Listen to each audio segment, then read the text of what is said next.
नमस्कार दोस्तों, चारा इंग्लिश मीडियम स्कूल शहादा कक्षा 10वीं में आपका हार्दिक स्वागत है। आज हम देखने जा रहे हैं दूसरी इकाई पाठ क्रमांक 7 महिला आश्रम। काका कालेलकर जी लिखे ये पाठ है। इस पाठ का भाग 2।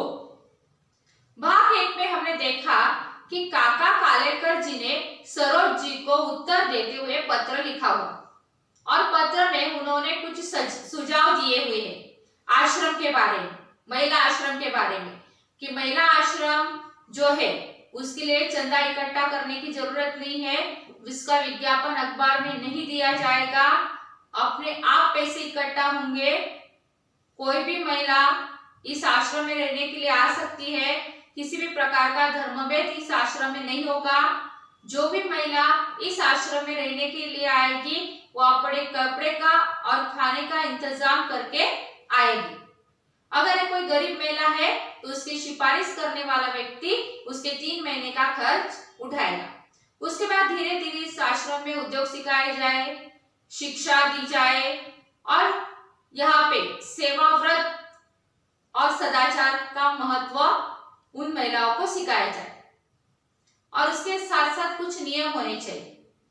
बिना जांच पड़ताल किए किसी भी महिला को आश्रम में दाखिल नहीं किया जाएगा और जो महिला अपनी मर्जी से आश्रम छोड़ना चाहती है वो कभी भी आश्रम छोड़ सकती है, परंतु अगर उस महिला को व्यवहार आश्रम को अच्छा ना लगे तो आश्रम उसे बाहर नहीं निकाल सकता। पहले उसे सूचना दी जाएगी 2-3 महीने पहले और उसके बाद उसे नोटिस देने के बाद उसे आश्रम से बाहर निकाला जाएगा। ये फैसला सोच समझकर आश्रम को लेना हो। तो इस तरह उसके बाद आश्रम की जगह पर छोटे छोटे घर बनाए जाए जिसमें 2-2, 4-4 महिलाओं का परिवार आने वाली नई महिलाओं को सहारा दे सके और इस तरह आश्रम की स्थापना की जाए, ऐसा काका कालेलकर जी कहते हैं और अपने बहन की कुवत कुशलता उन्हें मालूम है, उसके अनुसार वो सुझाव दे रहे हैं। तो अभी हम अगले भाग में अभी आगे काका कालेलकर जी क्या कहते हैं इस भाग में देखते हैं। तो काका कालेलकर जी कहते हैं, इसी तरह मैं तुम्हें सलाह देता रहूंगा और सलाह देकर तुम्हारे अप्रत्यक्ष रीत्या उसमें मैं तुम्हारी मदद करूंगा, निमित्त मात्र होगा और बहन को आगे जाकर ऐसा नहीं लगेगा कि वो खुद आश्रम चला रही, वो अपने आप चलेगा। वो कहते हैं कि मैं सिर्फ निमित्त मात्र रहूंगा, मैं तुम्हें सलाह देता रहूंगा पर प्रत्यक्ष तुम्हारे आश्रम में कभी भी हस्तक्षेप नहीं करूंगा, क्योंकि उन्होंने कहा था किसी भी पुरुष का हस्तक्षेप आश्रम में नहीं होना चाहिए। तो वो कह रहे हैं मैं तुम्हें सलाह तो दूंगा पर अप्रत्यक्ष रूपया मैं तुम्हारी सहायता करूंगा और तुम जो आश्रम चलाओगी वो आश्रम अपने आप आगे चलता जाएगा, तुम्हें लगेगा भी नहीं कि तुम आश्रम चला रहे हो, निमित्त मात्र होगा। और वो कह रहे कि ऐसे आश्रम की बहुत आवश्यकता है और ये जो विचार है बहुत ही अच्छा है आश्रम निकालने का, महिला आश्रम निकालने का, और आज इसकी आवश्यकता बढ़ गई है और एक अच्छा काम है।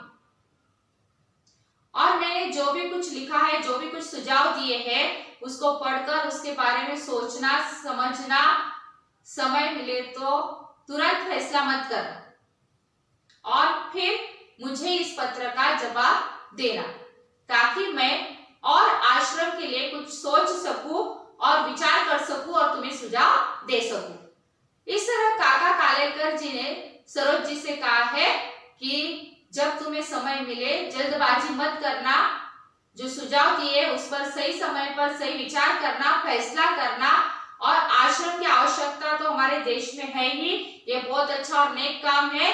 तो आश्रम तुम निकाल रही हो, महिला आश्रम शुरू कर रही हो, ये बहुत अच्छी बात है और इसके पर सुझाव जो दिए हैं उस पर विचार करने के बाद उन्हें पत्र का उत्तर देना और फिर वह और आश्रम के बारे में नए जो कल्पनाएं हैं, नए जो विचार है वो सोचना शुरू कर देंगे।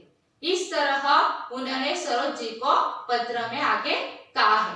काका कालेलकर जी कहते हैं कि आश्रम के लिए आप काम करोगे कि निमित्त मात्र होगा, वो अपने आप चलेगा और समाज में ऐसी संस्थाओं की आवश्यकता है। महिला आश्रम की आज बहुत आवश्यकता है और आवश्यकता के अनुसार उसका जन्म होता है, वह संस्था निर्माण होती है। महिला आश्रम निकालना ये समाज की आवश्यकता है। और काका कालेलकर कहते हैं अगर मुझे विश्वास नहीं होता तो मैं बहन से ऐसी कौन सी भी बात नहीं कहता। आश्रम की आवश्यकता है और इस संस्था को स्थापन करना एक अच्छी बात है। और वह आगे कह रहे हैं कि दोनों जो सूचनाएं मैंने दी है उस पर सोच विचार करना, जल्दबाजी मत करना। सोच विचार करके मुझे जब भी समय मिले, उचित समय, यथा समय इसका मतलब जब तुम्हें समय मिले तब, समय अनुसार, तुम्हारे समय के अनुसार यथा समय मुझे सही उत्तर देना।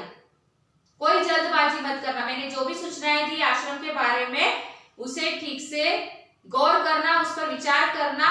तुम्हारे यथा समय, तुम्हें जब समय मिले तब मुझे उत्तर देना। मुझे पूरा विश्वास है।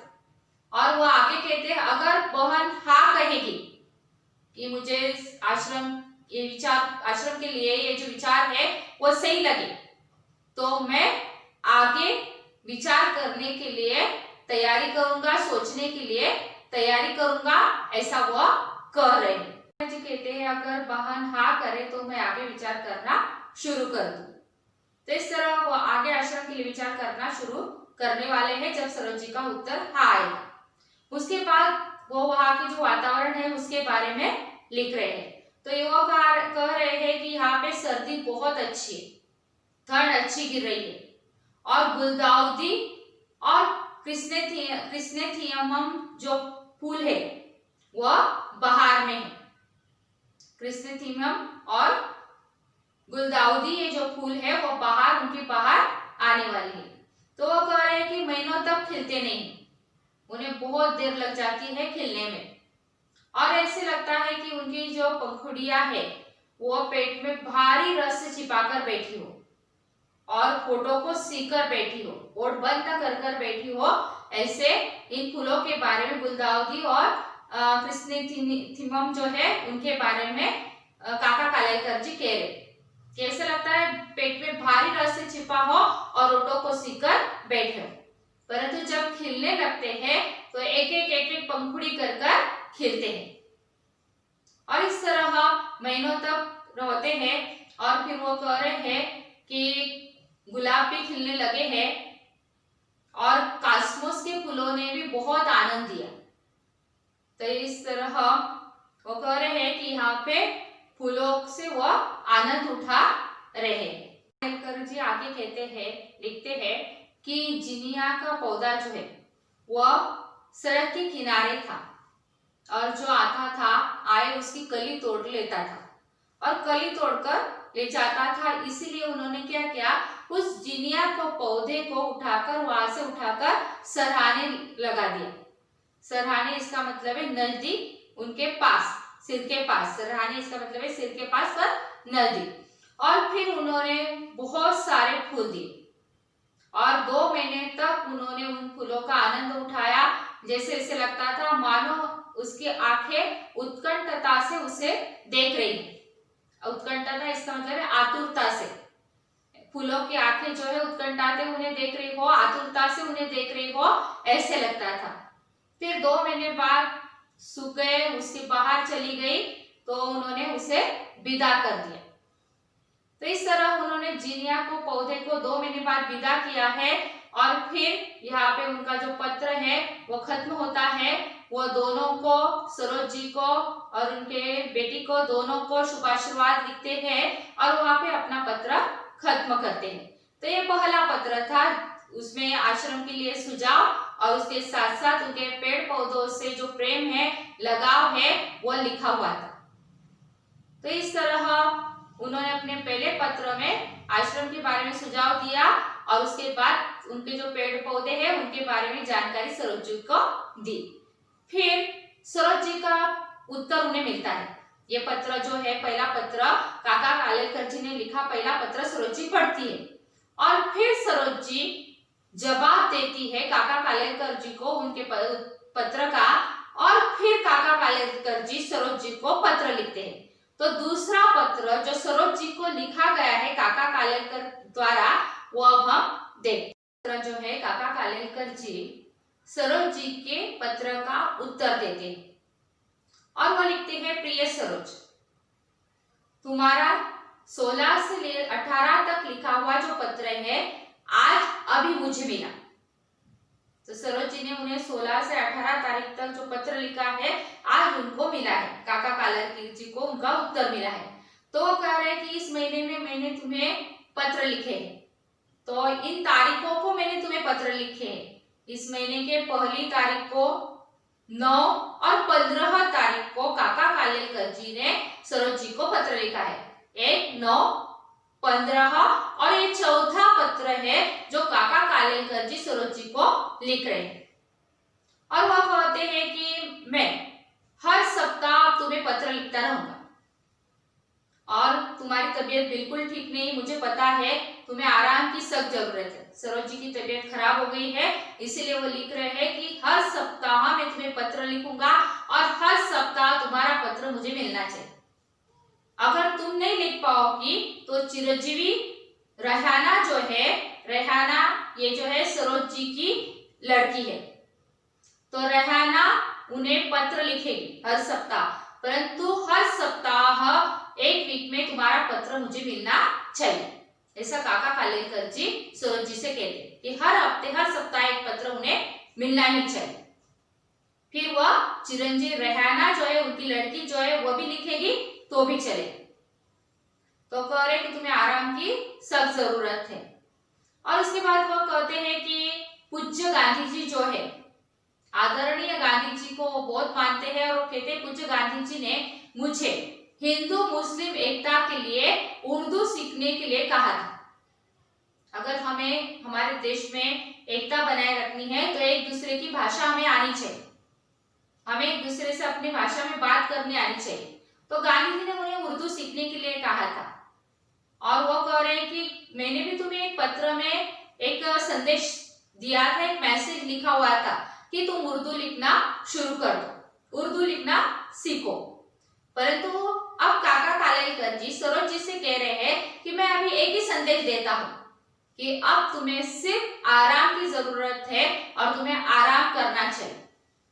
ऐसा कहकर वो कहते हैं कि हर सप्ताह मुझे एक पत्र मिलना चाहिए और आराम की जरूरत है, आराम करो। अपनी बहन से वह सरोज जी से कह रहे। और उसके बाद वो कह रहे कि मैंने सारे फूलों के जो पौधे वो निकाल लिए हैं, सिर्फ एक ही क्रोटन का जो पौधा है वो एक ही पौधा रहने दिया है। और यहाँ पे उनका जो पत्र है, और वो कहते हैं कि मैंने कंपास बॉक्स भी लाकर रखा है नक्शे निकालने के लिए, परंतु कंपास बॉक्स तो वो लेकर आए हैं परंतु अभी तक कुछ नहीं हो पाया है। उन्होंने एक भी तारों का नक्शा वगैरह कुछ भी नहीं निकाला है, ऐसा वो सरोज जी से कहते हैं। और कहते हैं कि अभी मैंने जो तुम्हें संदेश दिया था उर्दू लिखने का, तो अभी सिर्फ आराम करने का संदेश मैं तुम्हें दे रहा हूं। और इस तरह वो आखिर में दोनों को, सरोज जी को और उनकी बेटी को, दोनों को सबको शुभाशीर्वाद लिखते हैं, शुभ चिंतन लिखते हैं और इस तरह दूसरा पत्र जो है यहाँ पे खत्म करते हैं। तो ये दोनों पत्रों में काका कालेलकर जी ने पहले पत्र में महिला आश्रम के बारे में और दूसरे पत्र में उनके गांधी जी के विचारों से जो वो प्रेरित थे उसके बारे में और हिंदू मुस्लिम हमारे देश की एकता के बारे में उन्होंने लिखा हुआ है। तो इस तरह इन पत्रों के द्वारा हमें एकता का संदेश मिलता है और यह पाठ हमारा यहाँ पे खत्म होता है। तो स्वाध्याय के कुछ प्रश्न दिए हुए हैं जो आपको होमवर्क नोटबुक में लिखने हैं। धन्यवाद दोस्तों, मिलते हैं अगले पाठ।